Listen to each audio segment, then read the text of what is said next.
Hello everyone and welcome back to the Cyclocross Social podcast. Today we'll be discussing the first day of racing at the European Championships in Namur Belgium. With me here to do that is Issam. Thank you for being here again, Issam. Yes, thank you for having me. Before we get started about the racing, we recommend you watch today's racing as they were really amazing. You can rewatch all the races on GCN Plus, and as there's more racing tomorrow, you really need to catch every moment of the action as it's a very spectacular course. You can do that with live, ad-free and zero interruptions on the feed, which will show the Under-23 women's race and the Elite men's race tomorrow. You can also catch all the racing of the fourth round of the USCX series at the really rad Festival of Cyclocross in Falmouth, Massachusetts. There is just no off-season on GCN Plus because besides the cross action this weekend, they will provide you with all the UCI Cyclocross World Cup, Super Prestige, Exact Cross Series and X2O Trophy Series. They will all be live, ad-free and uninterrupted on GCN Plus. After that, they will show the UCI Track Champions League and 2023 road season. So really, GCN Plus is your ultimate cycling destination, and therefore we have a special deal for all of our UK, US and Dutch listeners. They can get 25% off an annual GCN Plus subscription by heading to gcn.eu/cxsocial. So head to gcn.eu/cxsocial for 25% off your annual GCN Plus subscription. Issam, I hope you tuned in to GCN Plus today to watch the racing. Let's start by discussing the women's race. In our preview, we were talking about Fem van Empel and how maybe only a puncture or a mechanical could stop her, but today it turned out that even a puncture couldn't stop her. Yeah, indeed. I mean, at the beginning of the race, it looked that Van Empel was going to lead the pack and control the race. And then obviously problems. She had to she was already passing the pit zone, had to run back, change bikes, and then had a gap of around 30 seconds at the front. We had Casablanca Vash and Alvarado. Betsema was also there, actually leading them in the beginning, while Van Empel was still behind. But we could see that especially Alvarado and Vash had a very good day. In between them, we also had the Italian of Sara Casasola, who was riding in between, and actually very surprisingly. But for Van Empel, it was basically, she just tried to maintain the gap and get closer and closer, and she controlled it very well. Came all the way to the front. Alvarado was the one that tried to hold on to Van Empel, tried very well, but in the end made a mistake. The gap became 2, 3, 4, 5 seconds, and Van Empel was gone. The strongest definitely won, best of Europe. Van Empel number 1. Alvarado, surprisingly, maybe very good race on second place, and Casablanca Vash runs it up for the third spot. Before we get talking about Alvarado and if it was maybe a bit of a surprise that she ended second here, let's give full credit to Fem van Empel because it was just a special performance. It was dominant. The way she was riding around the track, it just looked so easy. I'm still not over the souplesse that she's showing. Up the climbs, it didn't seem to cost her any effort at all. She stayed surprisingly calm. Some might have panicked when you have the puncture. She remembers, wait, I'm between the two pit zone flags, I can turn around. Then almost runs into a rider, which is always the risk when there is a corner before the pit zone. That's really not her fault, but she stayed super calm. Her mechanics almost messed up by coming towards her, which they weren't allowed to do because there's assigned pit boxes here. They didn't. Van Empel got the new bike and stayed cool. She went on, and unlike Pim Ronhaar in the men's Under-23 race, which we'll talk about later, she didn't panic. She didn't go all out to try and close the gap as soon as possible. She was, I think, around 30 seconds down, if I recall correctly, and she just thought, well, I can either go all out, take 20 seconds back and then be completely dead, or I can take it easy and take 10 seconds every lap, and that's what she did. And the ease with which she did that, it's such a mature ride and such a strong ride. Really the deserved winner, of course, already based off the season, but today's performance just gives extra glance to that. I think, yeah, it was a very mature ride, and like you said, she didn't panic whatsoever. It was super calm the way she just ran back, knew that she had to change the bike. The way she closed the gap as well, there was no rush in it. She took her time and never blew herself up in any way, shape, or form. It was just a very constant ride from her, and I think in the end, it was super performance from her, and in a way also expected. We have said it in the preview that big things should happen to her if she's going to lose this, and it would be a surprise for us. And I think that today's performance showed exactly that. And even with some mechanical, even with a puncture, and even with some sort of a bad situation, she still is on top, and yeah, the best. Yeah, just the best. I don't have more words to describe the race of Fem van Empel. We can be pretty short about it. I think there's more to say about the race of Alvarado. It's not really a course for her here, but the way she was taking the downhill onto the cobbled climb, that was something else. The confidence and the control of the bike, it looked absolutely fantastic, and it really kept her in the race. That was my perception, that she was definitely weaker on the uphill, but compensated in this downhill and then on the off camber by being much stronger technically. So the better technique there really made a difference for her. We saw it with Blanca Vash in the early phases of the race, and then in the later phases of the race as well. We saw that she was able to keep up with Van Empel due to that. Then ultimately she makes a crucial mistake, or a double mistake, which cost her the connection with Fem van Empel. I don't think this makes any difference in terms of the result, as Fem was just way too strong today, but it was pretty interesting to see the difference in technique, and that Alvarado was really sending it down this downhill full confident, and was therefore able to like battle with the front runners, and that really made the difference for her today compared to a rider like Betsema and Vash.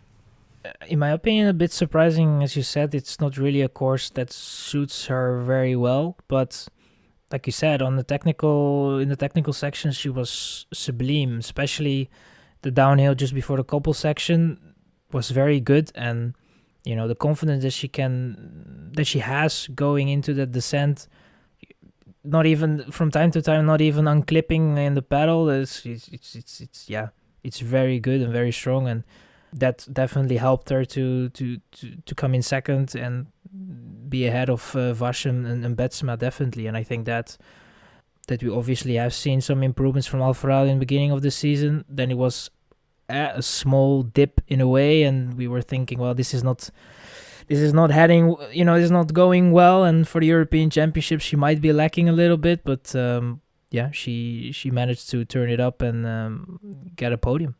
It reminded me somewhat of the race in Waterloo of her. She was riding with a lot of willpower there, and I think today the same willpower was there. She had the right mindset and was able to keep pushing until she eventually lost contact. As soon as she lost contact with Van Empel, her head seemed to go down a bit, and she knew that it was over. The gap went up from 10 seconds to 20 to 30 super quickly, like in no time. But that's fine. I think that Alvarado is a rider that just benefits from having the ability to sit in the wheel of a rider. It's really easy, or for some, it's easy to focus on the wheel of the rider in front of you and just not let that go. Just insane willpower, I'm not letting that wheel go.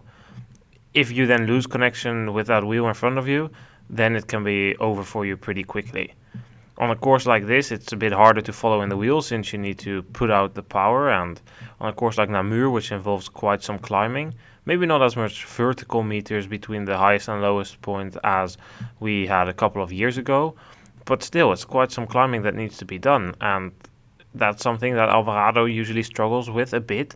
But on the other hand, in Namur 2019-2020, her best season when she became world champion, she was second here. She won on the Rotonde in Ronse.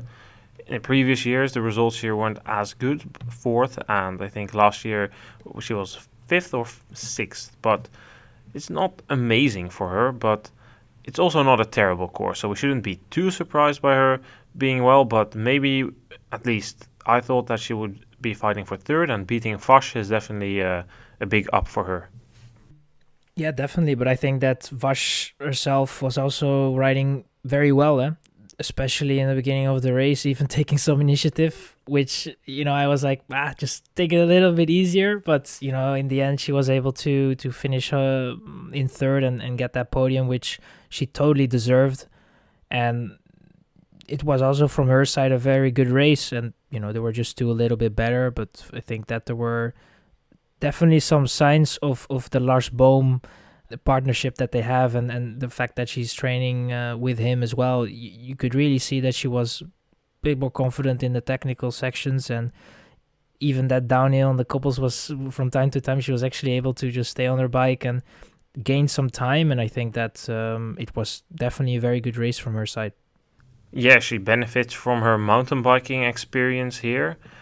And Namur is the course that comes closest to mountain biking. So to see the number 4 of the Olympic Games last year do well here is not a surprise. It's a course on which she's done super well before. I think it was 2 years ago when she was under 23. She was fighting for a podium here. I think she ended 5th then when Honsinger overtook her in the final phases of the race.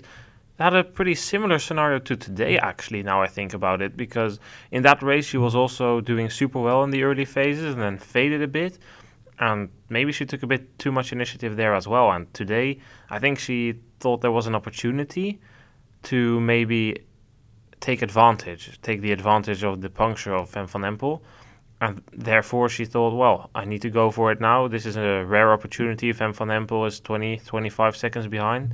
Let's utilize on that. Didn't work in the end, and that's fine. She tried, and it's a pretty good result in the end. Bronze. Last year she was devastated after missing out the medal at the European Championships. Now she gets the medal, and it's a further continuation, which we've seen over the last couple of weeks for Vash. She planned into this. We had a question of one of our listeners if Vash was didn't progress as much as we had expected, because last year she won Overijse and then she was the big favorite going on to the Col du Vam. And I said she didn't medal. She did medal. She ended 2nd, but she was super devastated that she didn't win gold, which was her big goal after the Overijse World Cup. So back to the question.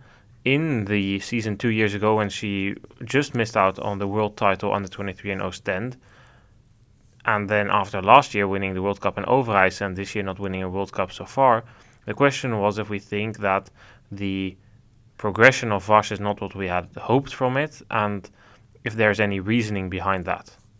Progression is definitely not something that you can plan into detail, and I think that that's definitely something that you can bring over her as well. I think that the progression was in times it was a bit better than at other times. I think that the transfer to SD Works, the new environment, you have to adjust kind of into that environment as well.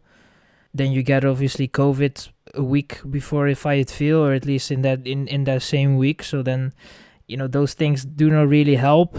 But I definitely think that if you just you focus a little bit less on the results and you just look at the way she's riding and stuff, I think that you can definitely see a progression. Maybe we were hoping for a little bit more, but I think that overall it's the progression is still very good and significant, and I think that you need to give her some time. I think she's only 21, so I would say just wait this season, and I think in the next season we're going to see an upwards trend in the progression, and I she's definitely a talent. That talent is not gonna disappear. She can do very well on the mountain bike as well, so she's super talented in a way, and I think that hopefully we can enjoy a lot from her in the next coming seasons. The signs that are there shouldn't be worrying, because yes, maybe the performances aren't as good as last year when she also ended 4th at the Road World Championships, 4th at the Mountain Bike Olympics. It was really a continuation of what was a breakthrough cross season. And then she went into last cross season and it started off super well, winning in Overijse, podium in Iowa, podium on the Koppenberg, making the same decision as Van Empel did to race with the elites at the European Championships, silver behind the just unbeatable Lucinda Brandt. And then it became a bit less when she made the return in the Christmas period. DNF in Namur, not as great anymore in Dendermonde, Zolder, Baal. And then you said it even in the preview podcast, the road season wasn't that good with SD Works, but it's super normal that these riders have the difference. It's so hard when you have your breakthrough season, which she had until the European Championships. It's so hard when the expectations are suddenly higher and you can't operate in the shadows anymore. And To me, Vosh seems like a rider that can be very sensitive to this. I don't know for sure because I haven't asked her about this, but to me, she makes the impression that she could be very sensitive to this, or at least over the season. When I spoke to her in Oosterwijk, she looked a lot more confident, and what I've seen in Tabor as well, I can see a growing confidence, better English, and that she's more comfortable. But to me, she seemed very sensitive to maybe the pressure and expectations. And is it then fair to conclude that we had maybe expected more? Maybe, but we shouldn't forget that in Oostende at those World Championships, she was beaten by Fem van Empel and Aniek van Alphen. And yes, maybe she lost because she took a completely different line in the sand, but if you're beaten by Aniek van Alphen, look where Aniek van Alphen is now compared to Blanca Vosh. There's definitely progression, so let's not get too worried about the future of Vosh. She will definitely be one that keeps bringing up the fight and the battle for the front places to the Dutch riders. And maybe, who knows, in a couple of years she can make another step towards next season and the season after, and she can even challenge Fem van Empel. But for now, Fem looks super strong, but let's also not make premature conclusions on the rest of her career based off that. Let's look at our entire top 10 then. Van Empel ahead of Alvarado and Vosh was what we just discussed. 4th place for Denise Betsema ahead of Sarah Casasola. Interesting to see her so high up in the top 10. 6th place for Inge van der Heijden ahead of Pauline Ferrand-Prevot. 8th for the Aniek van Alphen we just discussed. 9th for Marianne Vos and Anna K rounds off the top 10. Let's start by talking about Denise Betsema. 4th place, do you think she can be satisfied with that, Issam? No. It was just not there. Eh? It was it looked promising the first 2 laps, and then it was, I don't know, it was just gone. It was it just didn't look good, and maybe it was also the form, but yeah, it was just lacking, and then it's definitely difficult in a race where you know that a podium is possible, and you're then just outside of the podium to just keep yourself motivated and keep going. I think she did well in trying to keep the gap close to Vosh, and the gap stayed similar in a way in the last couple of laps, but it was just for her a difficult day. The course itself is maybe something that she can be doing well, but it's also not really something that you can say that is her favorite course or something. I think that if there was some sand or dunes, then it's a different story. But I think just today it was, the form was maybe not really there, and then the course was also not the perfect course for her. And then at the championship you need to make sure that the puzzle pieces are connected and they all fall into the right place. And I think that you can conclude that today it was not really her day.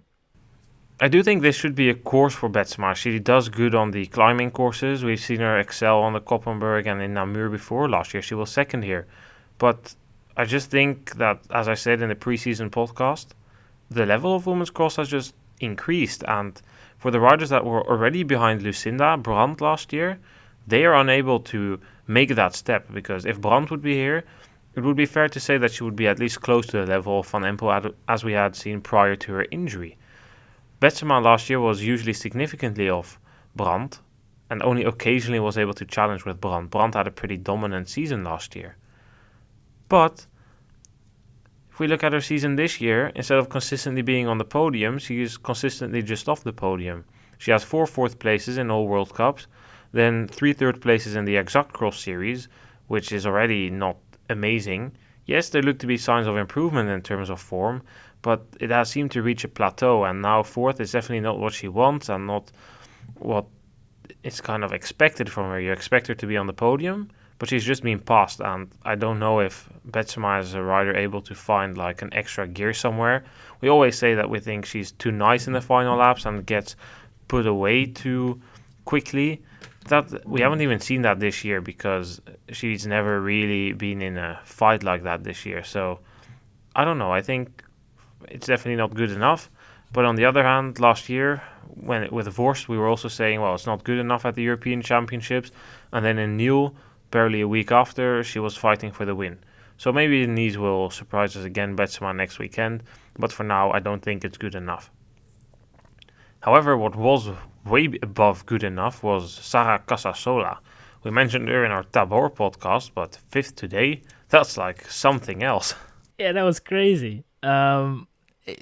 Big surprise actually, and it almost looked like she was actually going to be able to actually go to Betsema or stay with them, but at the end, 5th place was really the place that she that she ended up in. But I think that, yeah, if you would tell me before the race, Casasola is going to finish 5th, I'm gonna be like, yeah, you're crazy.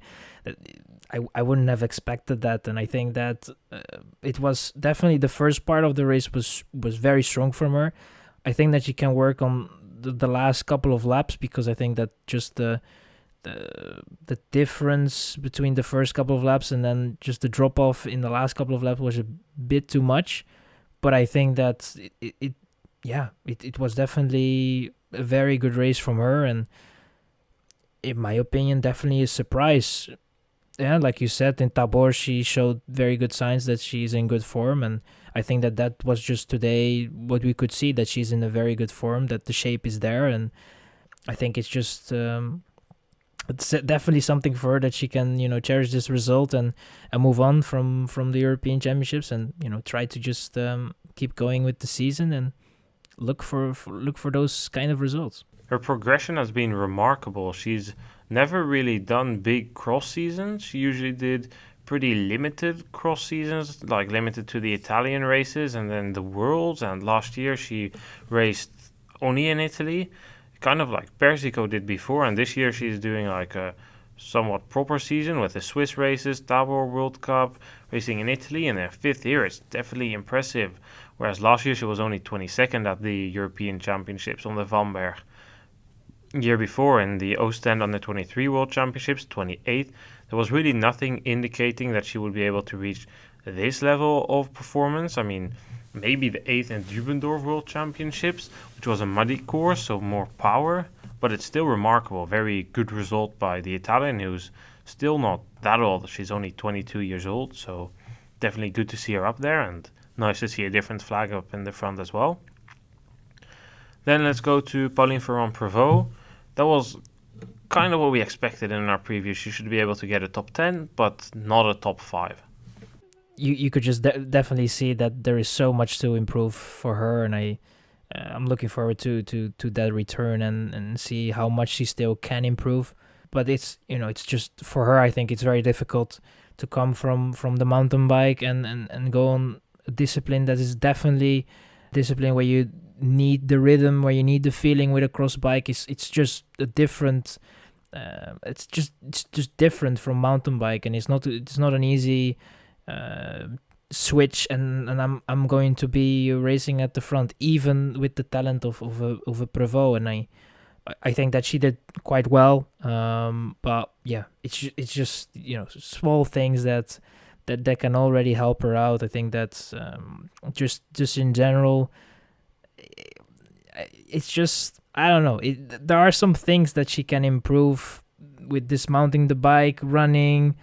Those are kind of things that that the others are just way smoother at, and you can already lose there some seconds. I think that the power is there, the endurance must be there as well, but it's just different discipline. It's difficult, but I think that despite all that, it was quite a performance, and yeah, we're just looking forward to what she can do, and what the progression will be over the course of this season. Those cross things definitely need to be smoothened up, the dismounting, the technique. It's all a bit rusty, which is perfectly normal if you haven't raced cyclocross properly in, what was it, like 5 years since she last properly did cross Valkenburg Worlds. So that's definitely something that needs to improve, and the form also needs to improve, because purely on power she wasn't up there as well either today. But that's fine. We know she's had a busy season, probably wanted to try some things out here, take a rest, and then get going for the Worlds in the Christmas period.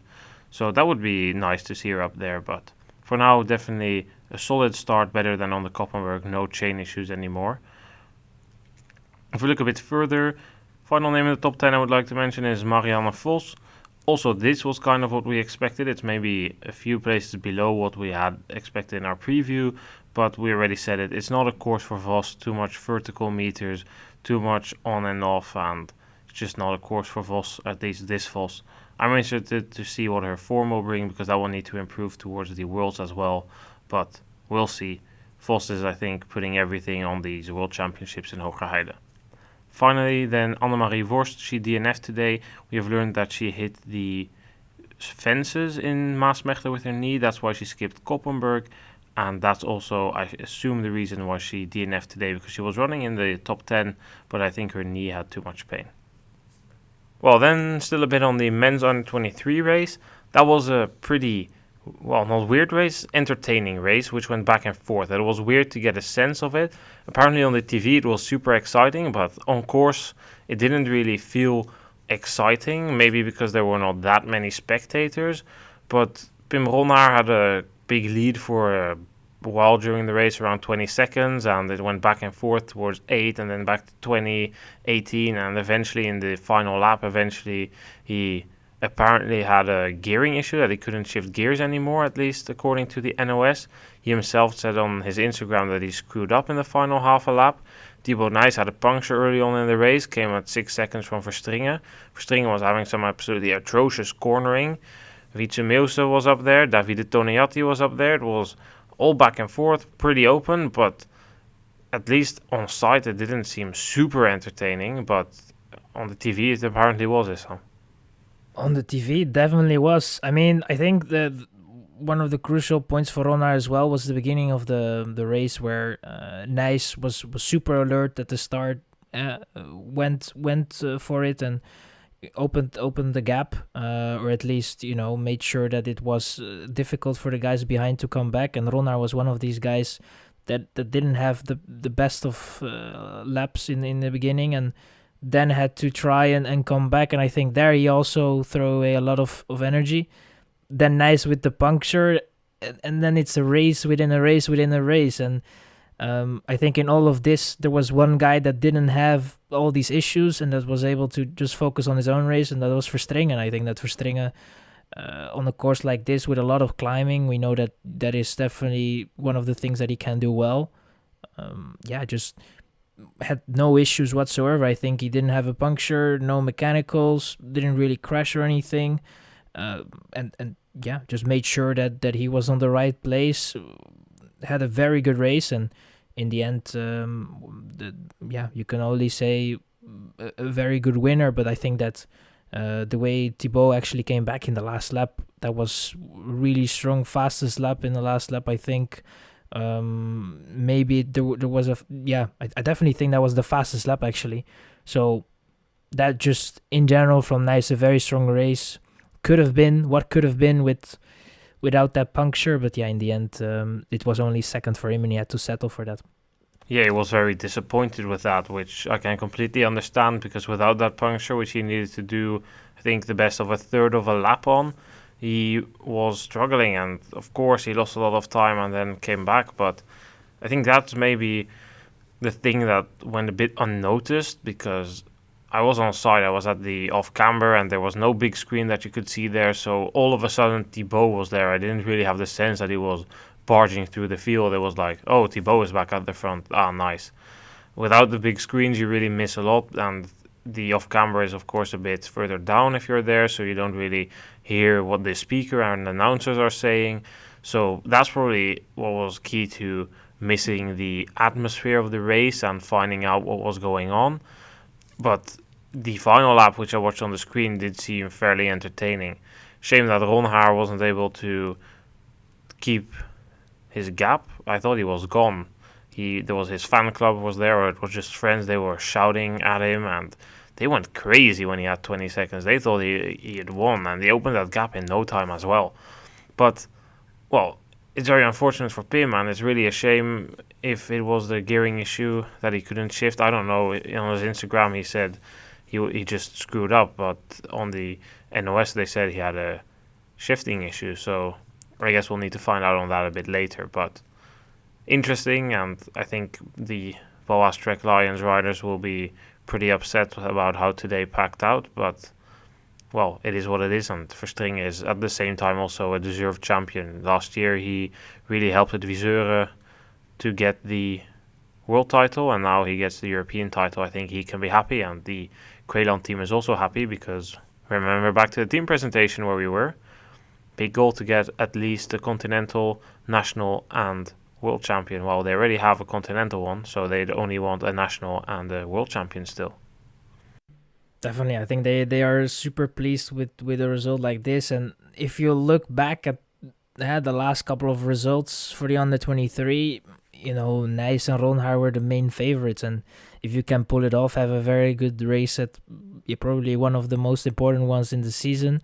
You have the European Championships obviously, and then the nationals and the worlds. And if you're able to already win one quite early in the season, it's a big relief, I think, for Verstringen as well, because now you can go with less stress to the nationals and to the world championships, because you already have one jersey. And I think for the Baloise Trek Lions, I don't think there is any need for panic, because the form is there for both Nijs and Ronhaar, and their chances will come, and they're phenomenal athletes as well. Yeah, most of the riders that were up front are riders that we have seen in the elite races. Verstringen, Nijs, Meuse, Ronhaar, Michels, who was last after lap 1 and ended 7th. Viseur with a 9th place on a course that doesn't suit him. These are riders we've seen in the elite races, and then Davide Toniatti is able to get himself in the mix for a medal. He doesn't get it, but it's still a good result, and I certainly hope that he is able to stay in cross and get a future in cross so that he can keep going well. I would love to see that. I would love to see an Italian do well in the future again, and Toniatti could just be that rider. So interesting. I think overall some interesting names up there. Del Grosso also had a very good race until he had a puncture. Rémi Ledanet also up there with an 8th place. Good to see the Lagrange cross team is really doing a good job in developing some Swiss and French riders, giving some a second opportunity. It's working out super well. I'm happy to see that. Then finally a short mention of the junior women's race. No need to go over the entire race there. It was not broadcasted. On site I saw an entertaining battle between Laura Molengraaf and Valentina Corvi. Molengraaf eventually took the win in the final lap, but it was at the very, very edge of her skin. It took her everything she had. She won because she was technically much better than Corvi. She could send it in the downhills and was sending it on the off-camber, riding the downhill onto the cobbles. Only Alvarado was probably a bit faster and more confident on that. So yeah, that's really what gave Laura Molengraaf the edge over Valentina Corvi, and Xade van Sinai ended third there. Well, Issam, I think that completes our coverage for day 1 of the European Championships in Namur. Does indeed. Looking forward to day 2, where we're going to see some action, I guess. Yeah, tomorrow should be an entertaining day again. Thanks everyone for listening. We will be back tomorrow to cover the women's under 23 race and the men's elite race, with a bit of touch on the men's junior race as well. Thanks for listening, and don't forget about our offer, which we mentioned at the beginning of GCN Plus, to not miss any action tomorrow. Go to gcn.eu/cxsocial for 25% off your annual subscription. Thanks again, and goodbye.